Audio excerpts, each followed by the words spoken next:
Now we'll turn to multidimensional hyperbolic problems, and I'll cover some of the basic theory that's in chapter 18 of the book. Talk about how to derive a conservation law in 2D and what it means for it to be hyperbolic. We'll look at a few of the issues that make things a little more complicated in 2 dimensions than in 1 dimension. So to derive a conservation law, we've gone through this for one space dimension a few times, where we look at sort of the total mass in an interval and say that if Q is a density of something that's being conserved, then the integral is only changing due to the fluxes through the endpoints. And the idea is exactly the same in more than 1 dimension. Here we'll just look at 2 dimensions, but what we're doing here can be extended also to 3 dimensions. In 2 dimensions, we can look at sort of an arbitrary region, omega, in 2D. And if Q is a density function, then integrating Q over omega gives us the total mass in that region. And then if we have, at least if we have a smooth enough situation, then we can expect that the time derivative of this integral is given by the net flux into or out of this region omega through the boundary. But now instead of having just 2 endpoints as being the boundary of a 1-dimensional interval, we have a region, and we have to integrate the flux around the boundary of the region. So a little bit of notation, I'll use f of q as in 1 dimension to represent the flux of q in the x direction, and then we'll use g of q to represent the flux in the y direction. So both of these are, you should think of as sort of the flux per unit time as in 1 dimension, but it's also the flux per unit length in the orthogonal direction. So in the case of f, for example, if we look at an interval that's aligned this way, then the flux in the x direction would be f of q, but multiplied by or integrated along the interval to get the total flux across that interval per unit time. And so we can define the flux vector by taking f and g, turning those into a vector. And then if we define the vector n to be the normal vector, and let's say, for example, it's the outward pointing normal vector, so it's pointing out from our domain omega, normal to the boundary at each point, then n dot f becomes the function f, the flux in the x direction, times the x component of the normal vector plus g of q times the y component of the normal vector. And so we can express this net flux across omega on the top line here in terms of an integral of this normal flux around the boundary. And so that's what we have here. We're taking the inner product of this outward pointing normal and f, integrating it around the boundary, and because that's an outward pointing normal vector, this is really the flux out of the domain, and so we have a minus sign here coming into it when we calculate the time derivative of the mass within this boundary. That you can see is the correct sign to have there. And so now if we assume that things are smooth as we did in 1 space dimension, we had just boundary terms here on the right-hand side of the integral, but we could rewrite it as an integral over the interval of the x derivative of f of q. Now in 2 space dimensions, we can take this integral around the entire boundary of omega and rewrite it as an integral over the interior of the divergence of f. Where the divergence of this vector f is just the x derivative of the flux in the x direction plus the y derivative of the flux in the y direction. So this is a direct analog of what we did in 1D, replacing the difference of the boundaries by the integral of the x derivative. Here we replace the boundary flux by the integral over the entire domain of the divergence. And then again, assuming things are smooth, we can move this over to the left-hand side, and we can move this derivative inside so that we have the time derivative of q plus the divergence of f inside the integral. And that integral then should be 0. And that should be true for any omega. I didn't choose any particular omega. So the fact that that should be true for any omega, if we assume Q is smooth enough, means that the integrand itself has to equal 0. And so that, as in one dimension, is what gives us the PDE form of the hyperbolic equation. When we assume that things are smooth enough, we can rewrite this in a PDE form that makes sense as a differential equation pointwise.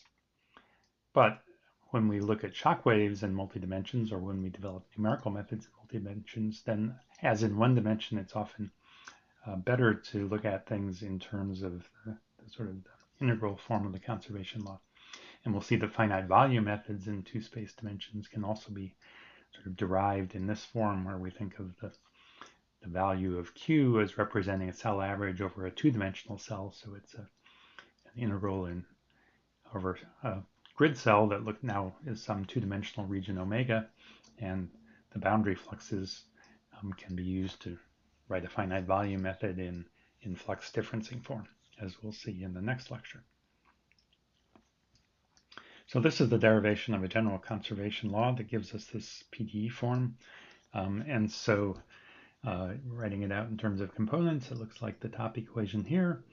And again, if things are smooth enough, as in 1D, we can differentiate f and g and rewrite this in the quasi-linear form, where we have the Jacobian matrices f prime of q and g prime of q multiplying the derivatives qx and qy. Special case is the constant coefficient linear system, where the flux is f of q is just a times q for some matrix A, and also we assume g of q is some other matrix b times q for some other matrix. So these are both m by m matrices, and then we get the constant coefficient linear system form. And a very special case of that is if m is equal to 1, we have just a scalar advection equation, and in the constant coefficient case, it's particularly easy to solve, as in 1D, as we'll see in a moment. And for all of these equations, how do we define hyperbolicity then? Well, we need, of course, the Jacobian matrix f prime should satisfy the hyperbolicity condition in one dimension, because if we looked at a situation where things didn't vary in the y direction, if we start with this general conservation law, but things don't vary in the y direction, then you can throw away this term. Those derivatives are all equal to 0, and that would be a sort of a plane wave in the x direction case. And in order for that equation to be hyperbolic, we certainly need that the Jacobian matrix f prime of q is diagonalizable with real eigenvalues. But we could alternatively look at a plane wave in the y direction, where we assume things don't vary in x, and then we can throw away this term, and we have a one-dimensional equation qt plus g of qy equals 0. And our one-dimensional theory applies there. It's just we have a different independent variable. And so we also need that the Jacobian g prime should be diagonalizable. But more generally, we can look at a plane wave in any direction. We can look at something where the solution varies only, say, in this direction, or is constant, say, in this direction. These might be contours of the solution, and the variation is only going on in this direction. So we can have a plane wave at any angle theta. And as we'll see on the next slide, if you look at a plane wave situation, then you get a one-dimensional conservation law in the direction the plane wave is going, but the coefficient matrix then becomes cosine theta times f prime plus sine theta times g prime, where theta is the angle here. So in order for this to be at least satisfy the condition, we would like that if we look at a special case of a plane wave in any arbitrary direction, then we have to define hyperbolicity this way, that this combination of f prime and g prime should be diagonalizable with real eigenvalues for any value of theta. And it turns out that's a strong enough definition to give us equations that have the nature of a hyperbolic system in general. So that's our general definition of hyperbolicity in 2D. And in three space dimensions, we just have another term. In here, we'd have an additional flux, maybe called h of q, differentiated with respect to z, and we'd need all linear combinations of f prime plus g prime plus h prime to be diagonalizable with real eigenvalues in order for that 3D system to be hyperbolic. And again, we could look at plane waves in 3D, and they would have to satisfy a 1D equation that's hyperbolic. So what do the plane wave solutions look like? So what do I mean by that? More formally, if we assume that the solution Q of xt is a function, I call it Q breve here, of x cosine theta plus y sine theta and t. So again, that means it's constant along contours and it varies only in some direction theta.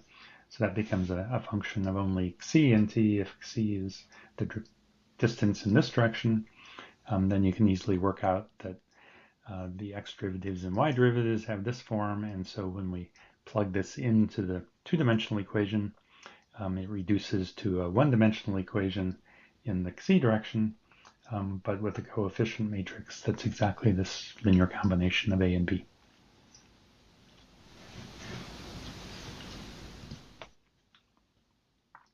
Okay, and again, if we look at the scalar equation, then advection in 2 dimensions is particularly easy, as in 1D. And in fact, for the constant coefficient problem, at least, the solution is constant along rays. So if we look at a solution that's given by the initial data at time 0, evaluated at x minus ut and y minus vt, then that gives the solution in general. So depending on what this vector uv looks like, this might be the vector uv in the two-dimensional plane, then every value would simply propagate distance ut vt along characteristics in the plane that simply move with these constant velocities. If we look at a variable coefficient advection equation, then as in 1 dimension, there's a couple of different forms, and it depends on exactly what you're modeling, what the right form is. You could either think of the variable coefficient as coming inside the flux function that's being differentiated. So we'd have some general u that might be varying with x, y, and t as our x velocity, and a v of x, y, t that's the y velocity. And if those are inside the x and y derivatives, then this is in conservation form. But there's another form where the u and v are outside of the derivative, which again we call the color equation, or the advective form of the advection equation. And in one space dimension, we saw that these two forms were equivalent only if u was constant. But in 2D, there's a little more flexibility here. These two forms can be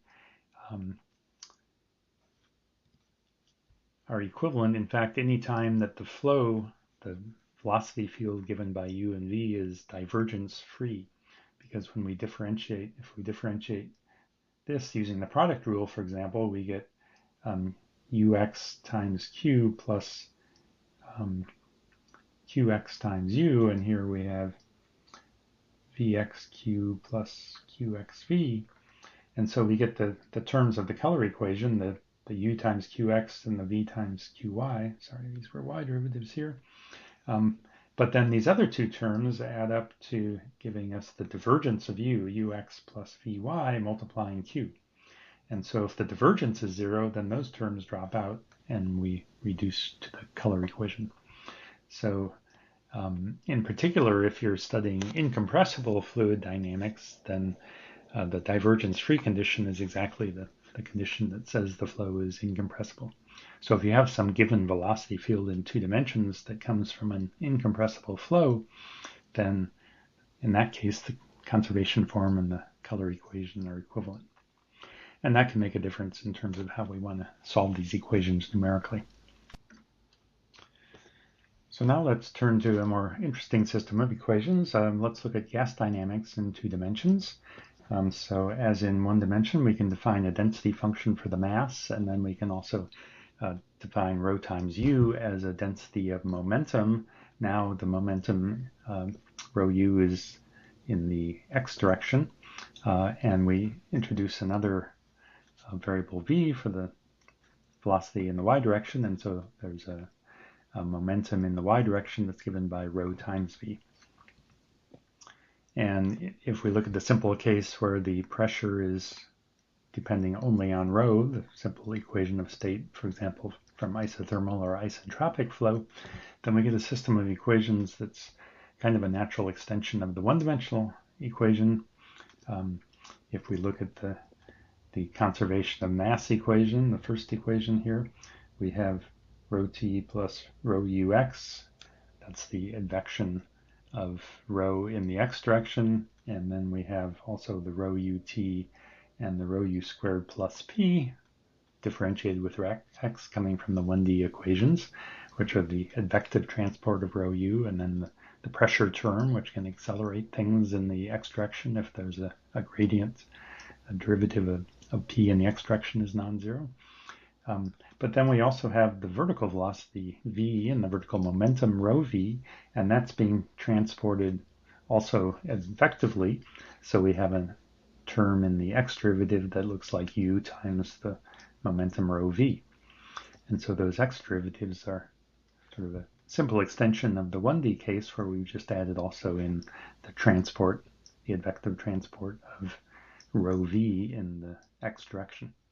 But then we have similarly in the y direction that there's the advection of rho in the y direction gives us rho v differentiated with respect to y.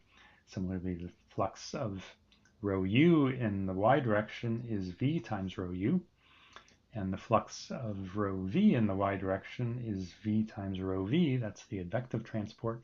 But now in the y direction, the pressure comes in, because if there's variations of p in the y direction, then that would accelerate the fluid in the y direction, and therefore that comes into the time derivative of rho v. So it's a very natural extension of the 1D equations to 2D, and you can derive them by integrating around a volume as we looked at a moment ago. And for this system, if you calculate the Jacobian matrices, I won't write them out here, but they're in the book, then you can show that if we look at this linear combination f prime of q times cosine theta plus g prime of q times sine theta, which would be the sort of the one-dimensional matrix we get if we looked at a plane wave going in any theta direction, then that matrix always has eigenvalues that can be written as u breve minus c, u breve, and u breve plus c, where c is just the speed of sound, which is the square root of p prime of rho, the same as in one dimension. And again, this u breve is the velocity in the theta direction. So if we look at a plane wave in any direction, then we can reduce things to just a one-dimensional equation in that one direction. And the sound speed is the same everywhere, and the eigenvalues look the same in any direction. These equations are isotropic.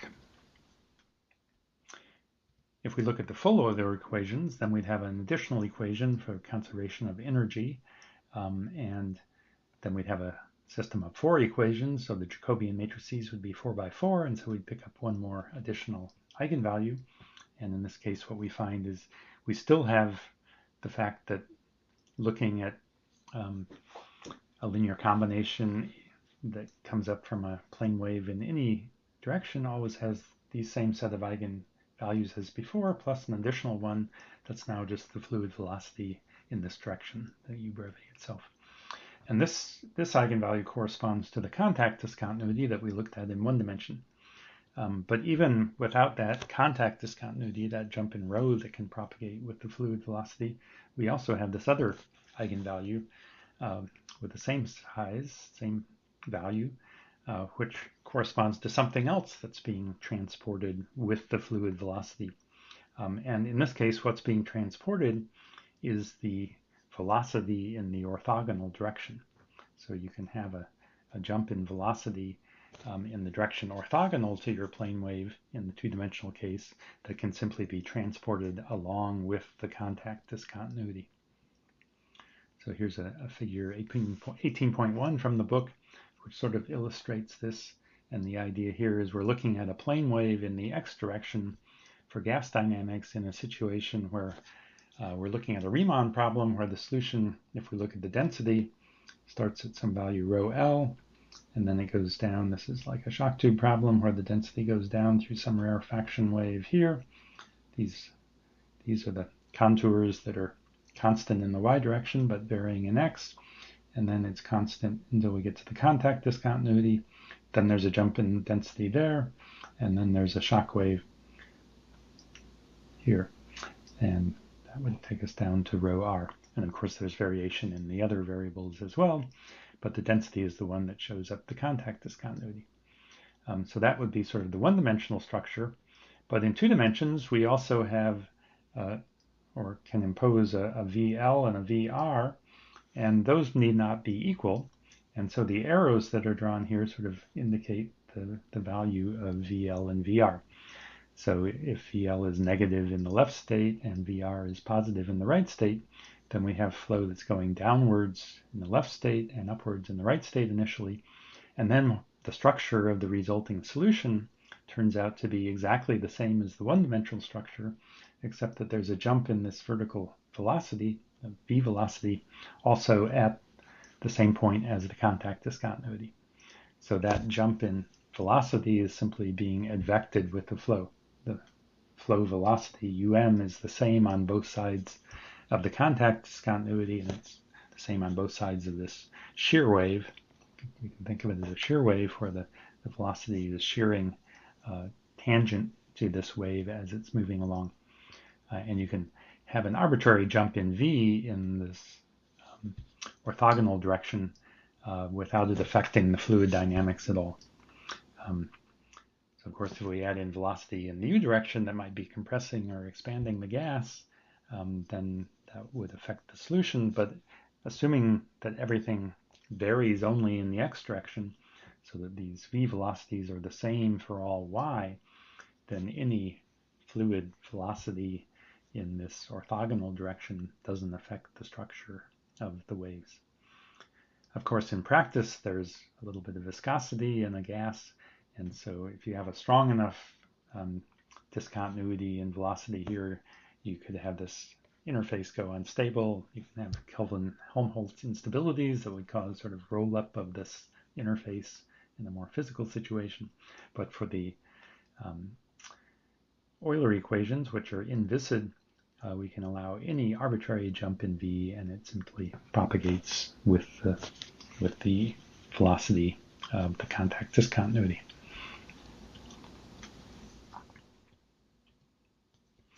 And if we linearize these equations to get the acoustics equations, and you can linearize about an arbitrary constant velocity, but if we just linearize about zero velocity and about some constant pressure, and now P here represents the perturbation in pressure about that constant state, then when you linearize the 2D gas dynamics equations, you end up with acoustics equations that look like these. And in this case, yeah, you can see the divergence of the velocity comes in here, and so the pressure is sort of responding to how much compression or expansion is happening in the gas, in the compressible gas dynamics case. And the other two equations correspond to force equals mass times acceleration in the acoustics equations. But we now have two directions of forces and accelerations. So we can write this as a hyperbolic system if we define the matrices A and B as at the bottom here. And we can now also look at taking a linear combination of those two matrices. A times cosine theta plus B times sine theta gives us this matrix. And you can calculate the eigenvalues and eigenvectors of this matrix, which would be the one-dimensional matrix for a plane wave moving in the theta direction. And what you find is, as you might expect, the eigenvalues in this case are independent of what direction we look at, where we've linearized about speed velocity 0, and the eigenvalues then only involve the speed of sound, c0, which is square root of kappa over, or k over rho, the same as in one space dimension. And that's independent of the angle theta. And the eigenvalues now are just minus c0, 0, and plus c0.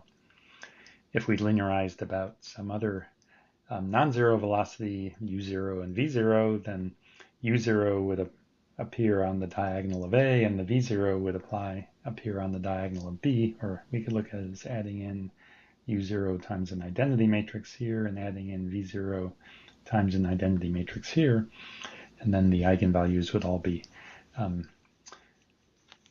shifted by cosine theta times u0 plus sine theta times v0, if we looked at a plane wave in a particular direction.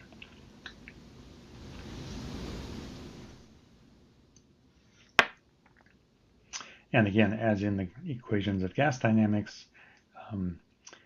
we have a zero wave speed lambda 2 here corresponds to a shear wave. You can have any jump in v for a plane wave that's moving in the x direction, or for a plane wave moving in y, you can have any jump in u.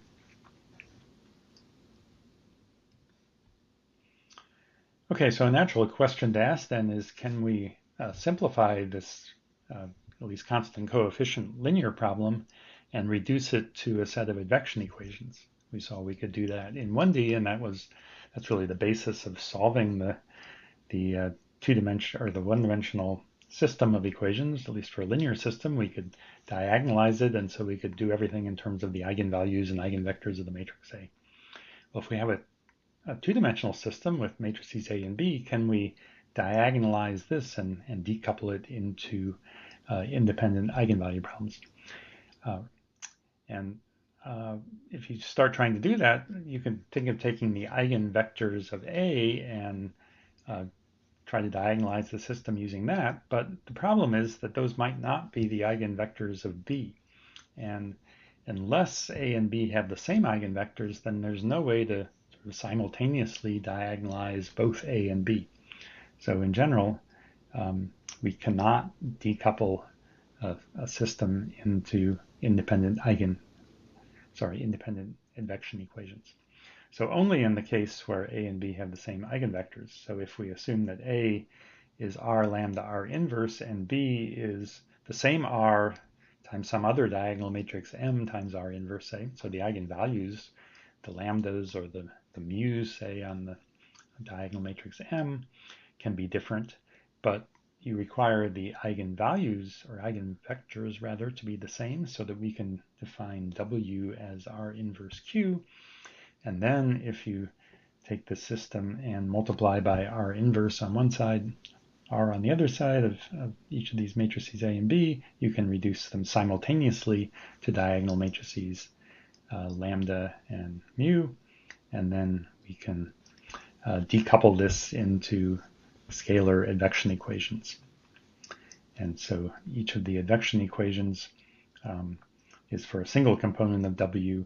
It has the eigenvalue lambda p and the eigenvalue mu p from the B matrix as the advection velocities for that component. And so we can write the solution as we saw for the advection equation in general. It's simply shifting at speed lambda p in the x direction and speed mu p in the y direction.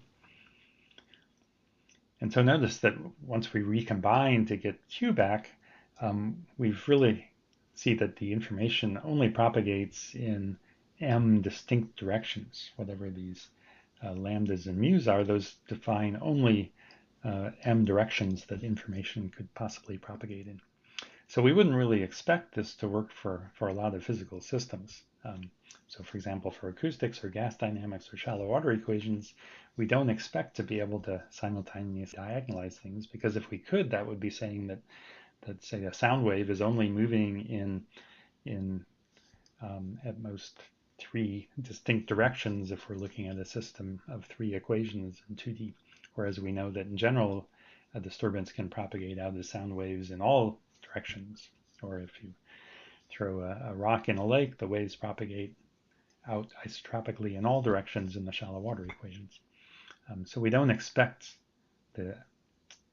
this simultaneous diagonalization to work for very many systems and not for any sort of isotropic physical system.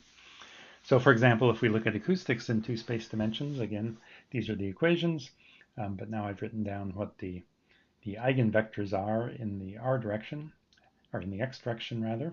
So these are the eigenvectors of the matrix A.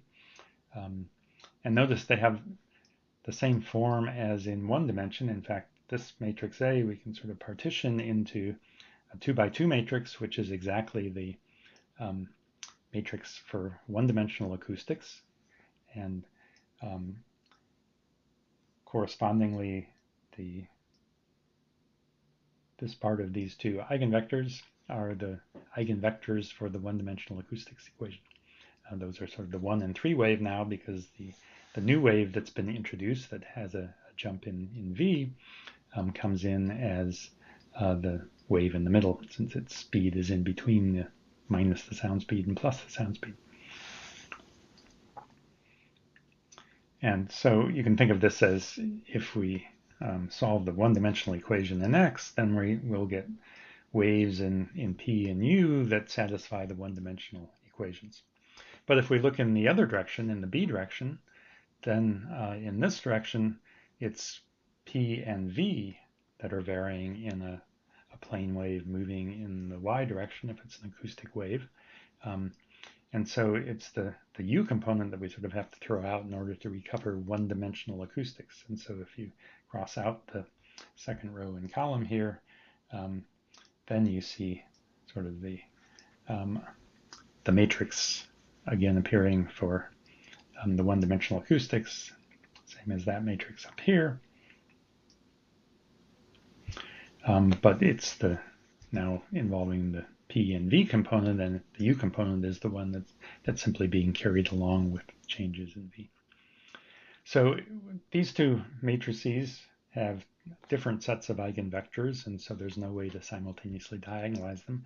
And so when we look at numerical methods, we really have to take into account the coupling between what's going on in the x direction and the y direction. So it's not in general simply possible to reduce things to 1 dimension or to scalar advection equations, even in the case of linear systems.